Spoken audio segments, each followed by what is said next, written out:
And let's get off of my freezing face and into some PvZ action.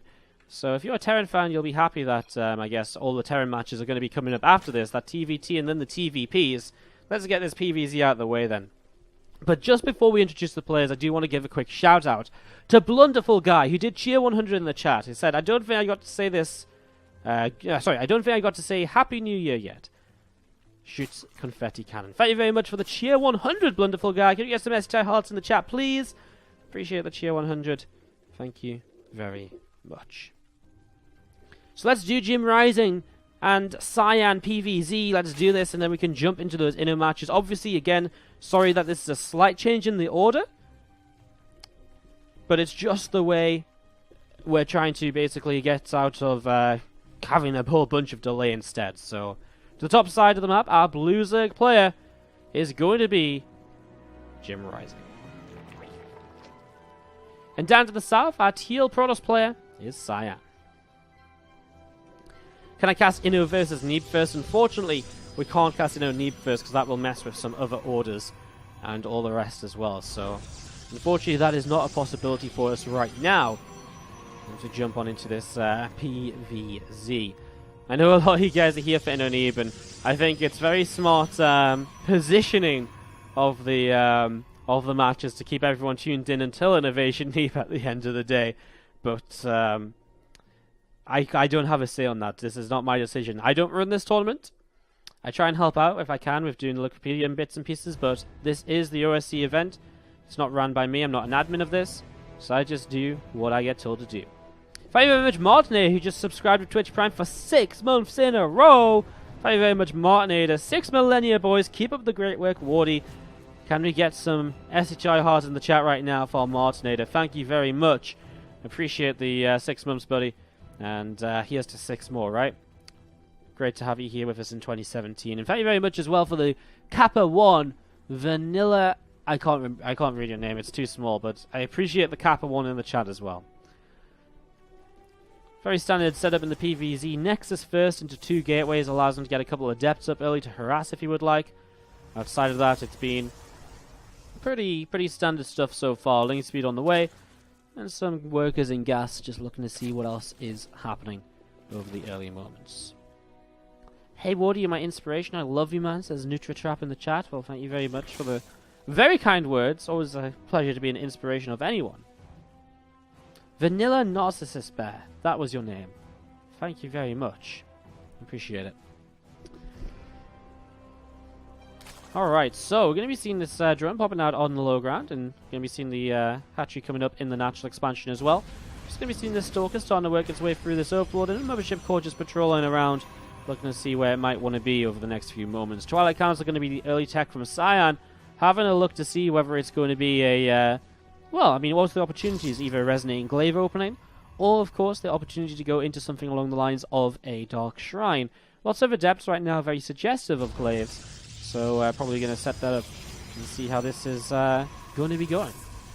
Another pylon here just to the side, and there's those couple of Zerglings from JimRising starting to come down the left-hand side to see where else they can get to as well. Actually going to start chasing down this probe, and this probe is going to get taken down pretty swiftly. So probe gets taken down here, and continuing down to the bottom left to see what will happen in the near future.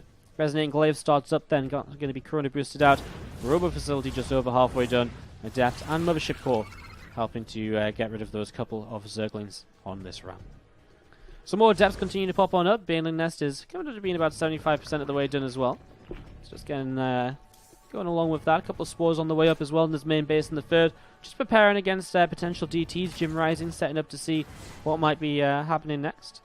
We're going to be seeing the Adepts just moving up the left-hand side. So Adepts going up the left-hand side. This Mothership Core still sitting at the front. And there's a Dark Shrine as a follow-up from Cyan. So it's going to be that Glaives and Adept-based pressure to begin with, but he's got the DTs as a follow-up here, so it's kind of that aggressive 1-2. We saw a lot out of Protoss players way back when, like when Glaives was kind of first a build order. This was very popular. Then it became kind of three gate Glaives into a third Nexus nice and early. And then more recently, it's actually been no Glaives and just straight to Dark Shrine. And as you're going to be seeing this Adepts 2 shade back down the left-hand side of the map. Thank you once again in the chat. Another resub, this time from Mystic with the 6 months. half a year from Mystic. Thank you very much, saying big up Wardmeister. I know that's obviously should be more than 6 months, but hey, you skipped a month or two. It's like skipping leg day, man. Skip leg day, you basically don't go to the gym, right? I don't know. I don't go to the gym. I'm not in on my gym memes, but I'm just trying to be part of the cool crew. Thank you very much for the 6 months. Appreciate it. And we just see these Adepts going up the left-hand side again, ready to attack again. The first Adepts didn't really do a lot, I don't think. They traded off pretty evenly, but not really killing much at all. Warpism lifts up these Adepts as well, going to go towards the natural, and basically Cyan just setting up multiple attacks. The Adepts will go towards the third, Adepts in the natural, and I guess also the DTs in the natural expansion at the same time. So just setting up towards that, and we're seeing, ooh, Bailey's actually crashing in, taking off a whole bunch of these Adepts right away. So the Adepts on the third base get taken down instantly. Warpism into the natural, and already Ling's moving into position, which means that there isn't really a chance for DTs to come in and to snipe down that Spore Crawler early on in this. So probably just going to see the Adepts getting lifted up right away, and they're just going to be pulled away now to the side. A few more DTs now open in. They're going to run towards the third base, maybe as he tries to keep these Lings out of position in the natural expansion.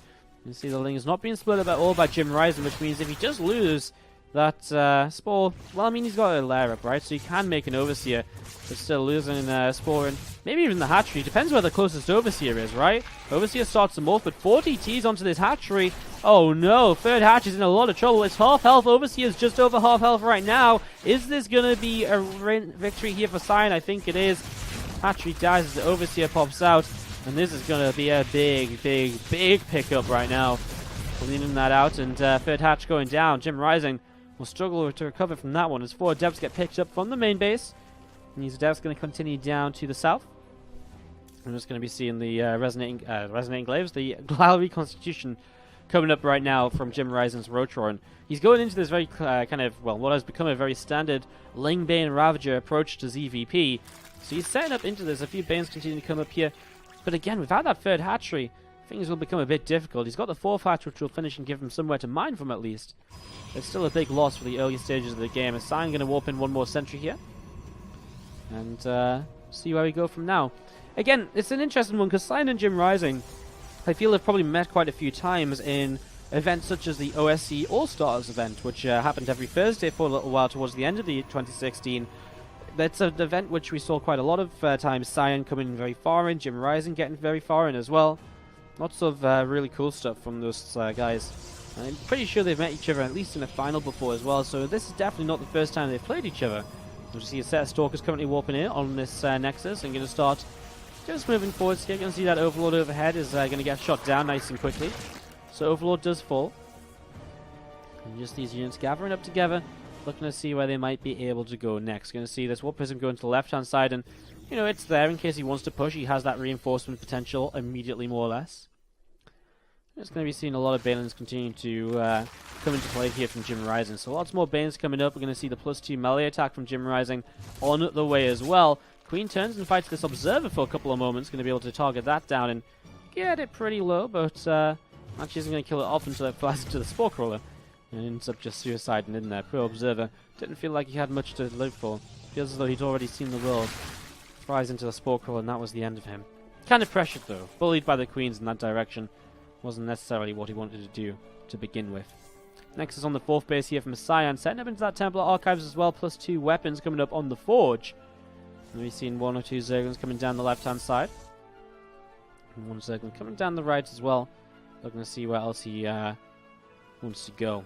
Cyan just going to be moving around, looking to see what else is happening. Going to see a couple of things getting picked off, and again, lots of Lings and Roaches from JimRising, but is it going to be enough? I love the 6 meters. The 6 meters became a very standard part of this composition, starting kind of part of the build order even, just because they're so good at shutting down the Warp Prism. Actually going to be seeing 11 out of JimRising, which is a bit more than usual. It's one of those things where you can just make a few to deal with the Warp Prism, or you can make a lot and really utilize it as part of your kind of composition, and really try and kind of win the game with them, maybe initiating a base trade and so much more. There's going to be seeing these Stalkers going up the left-hand side, looking to see what location he can get into, see if he can pick away a few Creep Tumors and Overlord or whatever else is around over the next minutes. And it's actually going to go all the way over to the right-hand side now, and up this right-hand side to see what else is going to be happening. So We're going to see what's going on. We're going to see a lot of Lings coming down the left here, and we'll start running forwards. We're going to be seeing these couple of cannons starting to fire onto the Zerglings. A couple of cannons starting to fire, and again, more depths just getting walked in here right away. As we're going to be seeing 5 probes killed, 3 drones lost. Just little skirmishes on either side of the map. JimRising hitting the slight supply block. Those meters starting to come forwards now. The thing is, it feels as though Cyan kind of has a lot of anti-air anyway. Lots of stalkers. With a +2 about to finish as well. He's not in a bad position to defend against this flock of Mutalisks, honestly. And with Storm finishing as well, he's in a really good position to clean out a lot of this Ling Bane and soften up the Mutas in a fight too. So I'm a little bit concerned for JimRising in all honesty at this point of time, as we see those Mutas going to be flying down to the south side.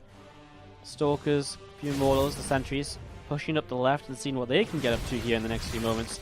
Overcharge drops down, helping to push those Mutas away once again, and now we're going to be seeing a few Spine Crawlers starting to be worked against, as here we go, Roaches and Banes starting to run forwards. The sentries, they miss their force fields though, and the Banes crash in. Mutas will follow up, and Cyan is going to lose pretty much everything here. Some reinforcements come in for him, but way too little, way too late. Messing up the force fields just allowed those Banes to crash in and kill almost everything. And JimRising, just out of nowhere, is going to come in, swoop in, take that engagement, and he's going to pick up a victory here in the first game of the 2 games that these guys will play on his own map pick and on his own server as well. So that's worth keeping in mind. Going into game 2 will be on the Korean server, which will help out Cyan a little bit more, and also Cyan's map pick for that second game as well. Not sure what that map will be just yet. You're going to see a couple of Stalkers getting targeted down, but there's the GG. JimRising taking game number 1. Did it all. So we jump into game 2 of this between these 2 players. We'll start to the top left hand side with the teal Protoss player. It is Cyan. And he is going up against the blue Zerg player. To the top right hand side, it is JimRising. So jumping on into game number 2. Let me know who you guys are supporting, of course, in the chat. And let's see how this is going to end up going. Of course, if you're enjoying the stream, again, obviously that follow button is a great thing to press, especially as we approach 14,000 followers, which is pretty insane.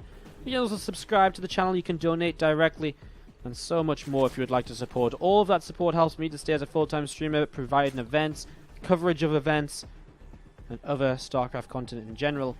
So shout out to all you guys who make it possible. You're all awesome. Everyone should give you all a big thumbs up, and just be like, yeah, good job guys who do support. As we jump on into game number 2, just very standard stuff. Hatch gas pool from JimRising, who's going by the name of Trafalgar Law here on the Korean server. Just in case you were wondering what happened to JimRising, we didn't just replace him with some random guy. We do have the guy just on a different name due to the server change. Cyan is just opening up with a gate into Nexus. Obviously a bit different from Varney. A little bit riskier, especially on Habitation, a very short rush distance map. Very risky to go Nexus first into double gate. I mean, you could do it if you really wanted to, but gate, Nexus, core is just safer, and will get you into a pretty similar position anyways. So set up into that and see how this will go in the next few moments, I guess. Pylon on the way here in the top side of the main base. And just some probes continuing to mine away here on this mineral line as well. Simulators finishing up, and probes will begin to saturate. A couple of queens on the way out from JimRising as well. Second speed coming in, and just continuing to set on up. Probe patrolling around on this gold base. Gonna see what he might be able to do over here. As see this Overlord of JimRising moving around a little bit as well right now. Looking to see if he can spot anything of interest as well. Twilight Council on the way up in the main. Nexus on the way up on the natural. Very standard stuff. Nothing really exciting to talk about, which is why I'm sort of just repeating myself a little bit here. Now, just going to be that Twilight Council on the way down. Fox SCT, to quickly answer your question in the chat, are the replay packs going out soon? Yes. I've just been a little bit awkward because of New Year's, and then because I've been casting this event, my sleep pattern's a little bit wacky. And today, I was going to do the replay packs, but I did an emergency GPU transfer on my computer because I was absolutely pig sick of all the issues and being depressed by them. So I did a GPU transfer, and then my computer at home broke because of it. So I had a bit of a day trying to sort that out, which is why the replays didn't go out today. And they didn't go out yesterday because of the other stuff, because of the New Year and so on, and just getting caught up with recovering from New Year's Eve, basically. So yeah, replays will go out very soon. Apologies that they're a little bit late, but again, hope you can just appreciate. Game resumed.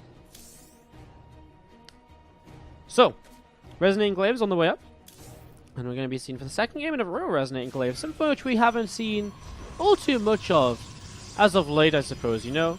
Something we haven't seen all too much of as of late at all. We're going to be seeing that Glaives being chrono boosted out, then a couple of these gates coming down in the main, and this Adept moving into the center of the map. So, little bits and pieces going on here. These few Zerglings will run along over to the left-hand side. They're actually going to pop up in towards this natural expansion. We see one Adept taking down a Zergling there right away as well. Pulling that up, and nothing too crazy. And as JimRising has his third base finishing, and a Bane Nest down, that will be his way to deal with these incoming Adepts, which will look to pressure here in the very near future. These couple of Adepts just move forwards, and it looks as though these, drones probably could have pulled in to get a bit of a better surround on there and help out. 4 workers going down, pretty good, as a few more Lings coming out, he'll get 1 more worker kill, so 2 Adepts for 5 workers is definitely worthwhile. Protoss player should be pretty content with that one. As JimRising is actually down by 10 workers now, he is making 10 drones. But being down by 10 even for just a little while, look at that income graph, just so in favor of Cyan from such an early stage. Already looking very good for our Protoss player here in these early stages. Drone going to pop up to the natural, drone coming down to the third as well. A few Banes will finish up down on this low ground, and there's going to be seeing a few more Adepts continuing to warp in and join up together. Starting to shade across over to the right hand side now. Going to keep an eye to see if they can find any damage over the next few moments, of course. Steps continue to move across, passing by this watchtower. Robo facility just over halfway done. Nexus going to be finishing up very soon as well. And we're going to be seeing these Lings and Banes continue to gather up together. Just ready to defend against the Adepts. They're in a perfect position as well. The Adepts position to go towards the third. And that's where this Ling Bane is. Although JimRising has to be careful not to make too many units here to kind of over-defend this. And I already feel as though he may have over-defended this. You can see he cleans up very easily. Yet he still had a lot more Lings in production, which he just isn't going to use now defensively, right? And that's the issue. Now, those could have been drones. Instead, they are Zerglings, which are going to do what? Well, if they can cancel the third base, then great. But they probably won't, considering there is going to be the double overcharge here available for the Protoss player. So, in the end, kind of maybe just overcommitting to just a few too many units towards the end of this. Spinecrawler all the way up in the main base. We're going to be seeing at the third base, the Roach Warren is dropping down as well. Going to be just over halfway done right now, and continuing to come on in here over the next few minutes. Lings and Banes gathering together and just looking around to see what else is happening. Going to be seeing this Mothership Core poking out the front, and I guess ready to drop a couple of overcharges if necessary. The Simulator can go down on this third Nexus too, so going to pop that down right away. The Simulator going down here, 2 Simulators total, just taking himself up to those 6 gases. And at this point, I mean, it's Cyan who really dictates how this game is going to look in terms of composition for the most part. And he is going to opt for the Zealot Charge. Probably like the Charge Lot Immortal Archon, a few Sentries mixed in as his way to fight against the kind of Ling Bane composition we're seeing right now. It's kind of weird. I guess we'll see some Roaches as well. In fact, even a +1 missile upgrade is not quite what I was expecting. But, yeah, Zealot Charge. Obviously, the idea is you let the Archons and Immortals tank a lot of the Baneland shots initially, and then the Zealots charge in towards the Zerglings, and they charge in towards the Roaches as well to close the distance and to really do some tanking and get a lot of damage done as well. The Zergling's going to move over to the left-hand side, and JimRising just looking to see what else is going on. Zealots, Sentries, helping to stick around and push those Zerglings away. As we see, the Temple Archives is on the way up, just over halfway done. Will be completing very soon as these couple of gates just warp in. A few more Zealots. And we're going to actually see those loading into Warp Prism. So a little bit of harassment set up right now here for Cyan. And these Lings and Roaches are going to continue moving around themselves to see where else they can go. +2 attack coming in right now from our Protoss player. As we see this Warp Prism still just moving along here through the top side. Game is really just taking a little bit of a slower few moments now, as JimRising takes a chance to just spread himself out a bit and just gather up A lot of these Roaches moving through the bottom side. Bane speed is on the way, as is Roach speed. We don't see any Ravagers in the game just yet either. He's got enough to kind of cancel his 4th base, but maybe Cyan can move into position. He does see with that Zealot there, these Roaches moving into location. Because at the same time, the Warp Prism into the main will have to be dealt with too. However, lots of lings for Spine Crawler 2. For now, the Warp Prism will be pushed back. Cyan will start to move forwards now to defend his 4th, and yeah, he's got plenty. JimRising doesn't stick around longer than to take down a single pylon here, so he doesn't mess around. He knows when it's time to back away, and he just back away through the south side. There's a lot more Banes coming up once again here from JimRising. A lot more of them warping in right now as these lings start to move forwards, and Adept and a Sentry holding position on the ramp for now. In the wall, not letting anything kind of go haywire just yet. There's some nice force fields catching a couple of those Roaches. And we're just going to be seeing the rest of the units down to the south side continuing to gather up together.